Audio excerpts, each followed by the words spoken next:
Sir Ken Robinson, cambiando los paradigmas. Actualmente todos los países del mundo están reformando su educación pública y hay dos razones para eso. La primera es económica. La gente trata de resolver cómo educamos a los niños para que encuentren su lugar en la economía del siglo XXI. ¿Cómo hacemos eso? Considerando que no podemos anticipar cómo será la economía al final de la próxima década, tal como lo demostró la reciente crisis. ¿Cómo hacemos eso? La segunda razón es cultural. Cada país está tratando de entender cómo educamos a nuestros niños para que tengan un sentido de identidad cultural y de esa manera pasar nuestros genes culturales a la comunidad, mientras se es parte del proceso de globalización. ¿Cómo cuadrar ese círculo? El problema es que tratan de llegar al futuro, haciendo lo que hicieron en el pasado, y alienando de esa manera a millones de niños que no ven el propósito de ir a la escuela. Cuando nosotros íbamos a la escuela, la historia nos enseñaba que si trabajábamos duro y nos iba bien, obteníamos un título universitario y luego un trabajo. Nuestros niños no creen eso. Y por cierto, no están muy equivocados. Es mejor tener un título antes que nada, pero ya no es una garantía, y particularmente si esto te lleva a dejar de lado lo que para ti es importante. Algunas personas dicen que tenemos que elevar los estándares como si se tratara de un avance. Sí, realmente deberíamos. ¿Por qué los bajaríais? Me he encontrado con un argumento que los persuade de bajarlos. Para elevarlos, por supuesto, hay que elevarse. El problema es que el actual sistema educativo fue diseñado y concebido y estructurado para una época diferente. Fue concebido en la cultura intelectual de la Ilustración y en las circunstancias económicas de la Revolución Industrial. Antes de mediados del siglo XIX no había sistema educativo público. Realmente no podías ser educado por los jesuitas, es decir, si tenías el dinero. Pero la educación pública, pagada por los impuestos, obligatoria para todos y de distribución gratuita, era una idea revolucionaria. Y muchas personas también la objetaban. Decían, no es posible que muchos niños de la calle y de la clase obrera se beneficien de la educación pública, no son capaces de aprender a leer y escribir. ¿Por qué estamos malgastando el tiempo en eso? Así que esto también fue desarrollado sobre una completa serie de supuestos sobre la estructura y capacidad social, dirigido por un imperativo económico, manejado directamente a través de un modelo intelectual de la mente, que esencialmente es la visión de inteligencia de la Ilustración, la verdadera inteligencia que confía en nuestras capacidades de razonamiento y el conocimiento de los clásicos y sus nombres, lo que vinimos a pensarlo como habilidad académica. Y esto está en lo profundo de los genes de la educación pública, que realmente hay dos clases de personas, académicas y no académicas, gente inteligente y gente no inteligente, y la consecuencia de esto es que muchas personas brillantes piensan que no lo son, porque han sido juzgadas por esta particular visión de la mente. Así que tenemos una doble columna, económica e intelectual. Y mi visión es que este modelo ha causado un caos en la vida de muchas personas. Ha sido fantástico para algunos que se han beneficiado mucho de esto, pero la mayoría de la gente no. En cambio, ellos sufren por esto. Esta es la epidemia moderna y es tan inapropiada como ficticia. Este es el juego del TDAH, el síndrome de hiperactividad. Ahora este es un mapa del síndrome de hiperactividad en Estados Unidos, o de medicación para la hiperactividad. No me malinterpreten, no quiero decir que no existe el trastorno por déficit de atención e hiperactividad. No estoy calificado para afirmar tal cosa. No soy de la mayoría de los psicólogos y pediatras que sí creen que esto existe, pero es aún algo para debatir.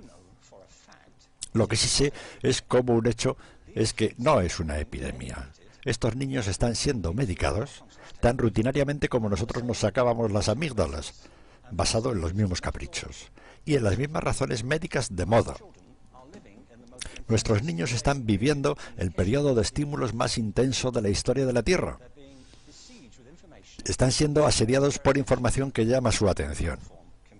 De cada plataforma, computadoras, de los iPhones, de avisos publicitarios, de cientos de canales de televisión. Y por eso son penalizados, porque se distraen. ¿De qué? De cosas aburridas. La mayor parte de la escuela. Me parece que no es total coincidencia que el incremento del síndrome de poca atención fue paralelo al incremento de las pruebas académicas. Los chicos se distraen con todo este tipo de cosas, con frecuencia, drogas y tal, para que se enfoquen y se calmen. Pero de acuerdo a este mapa, el déficit de atención se incrementa a medida que viajas al este del país. En Oklahoma la gente comienza a perder interés.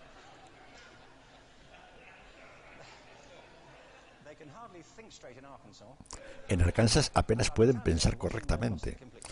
Y para cuando llegan a Washington están totalmente perdidos. Y creo que para eso hay una razón aparte. Es una epidemia ficticia. Si piensan en esto, el arte, y no creo que sea exclusivo del arte, creo que también incluye las matemáticas y las ciencias. Por eso digo las artes particularmente, porque son víctimas de la mentalidad actual. Particularmente, las artes se dirigen especialmente a la idea de experiencia estética. Y la experiencia estética es cuando nuestros sentidos operan en su máxima expresión. Cuando estás presente un momento, cuando estás impactado de entusiasmo por lo que estás viviendo, cuando estás totalmente vivo. Y lo anestésico es cuando cierras tus sentidos, insensibilizándote a lo que está pasando. Y muchas de estas drogas son eso. Estamos haciendo transitar a nuestros niños por la educación anestesiándolos, y creo que deberíamos hacer exactamente lo opuesto. No debemos encerrarlos, debemos despertarlos a lo que está dentro de ellos. Pero el modelo que tenemos es este. Creo que tenemos una educación que es modelada en interés del industrialismo. Y a semejanza de este, les daré un par de ejemplos. Las escuelas están aún organizadas con semejanza a las fábricas, toque de timbre, instalaciones separadas, materia separada, especializada. Todavía educamos a los niños en grupos. Los ingresamos al sistema por grupos de edad. ¿Por qué hacemos eso? ¿Por qué ese supuesto que se pone de que lo más importante que tienen en común es la edad? Es como si lo más importante fuera la fecha de fabricación. Conozco niños que son mucho mejores que otros de su misma edad, en diferentes capacidades o en diferentes momentos del día, o mejores aún por su propia cuenta que en grupo. Si están interesados no se comienza desde una mentalidad de producción, es esencialmente una mala conformidad que va en aumento. Si miramos el incremento de la estandarización de las pruebas, planes de estudios estandarizados, y se trata de la estandarización, creo que necesitamos ir en la dirección opuesta. Esto es lo que quiero decir cuando hablo de cambiar el paradigma. Hay un estudio sobre el pensamiento divergente, publicado hace un par de años. El pensamiento divergente no es lo mismo que la creatividad. He definido la creatividad como el proceso de tener ideas originales que tienen valor. El pensamiento divergente no es un síndrome, pero ayuda. Es una capacidad esencial para la creatividad. Es la habilidad de ver muchas posibles respuestas a una pregunta, muchas formas de interpretar una pregunta, de pensar en lo que Ed Bono llamó pensamiento lateral, de pensar no solo de forma lineal o convergente, de ver múltiples respuestas y no solo una. Es decir, vamos a probar esto. El ejemplo del bacalao. A la gente se le puede preguntar que diga, ¿cuántos usos se te ocurren para un sujetapapeles?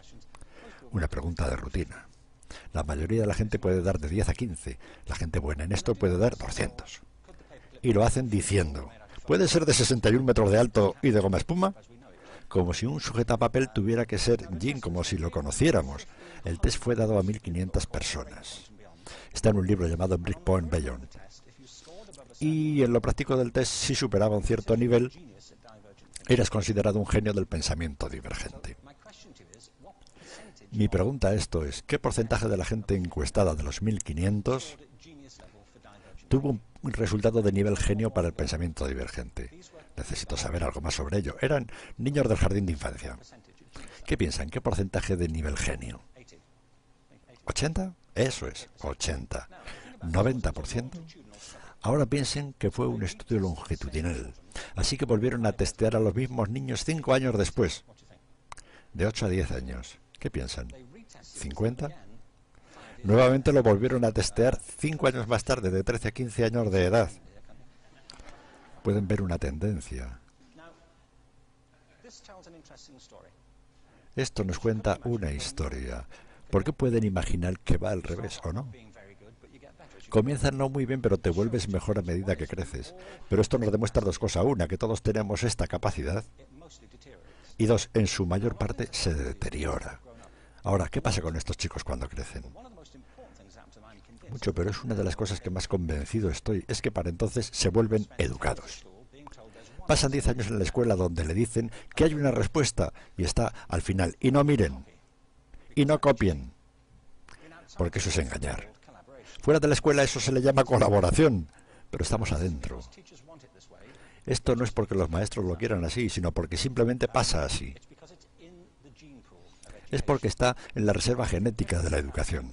Debemos pensar diferente sobre la capacidad humana. Tenemos que superar esta vieja concepción sobre lo académico y lo no académico, abstracto, teórico, vocacional, y ver lo que es un mito.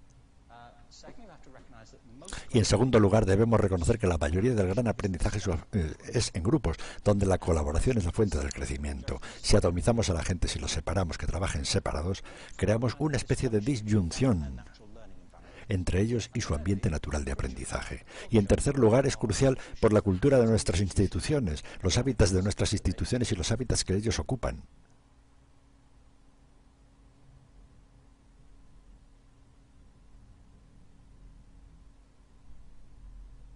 Ken Robinson, cambiando los paradigmas.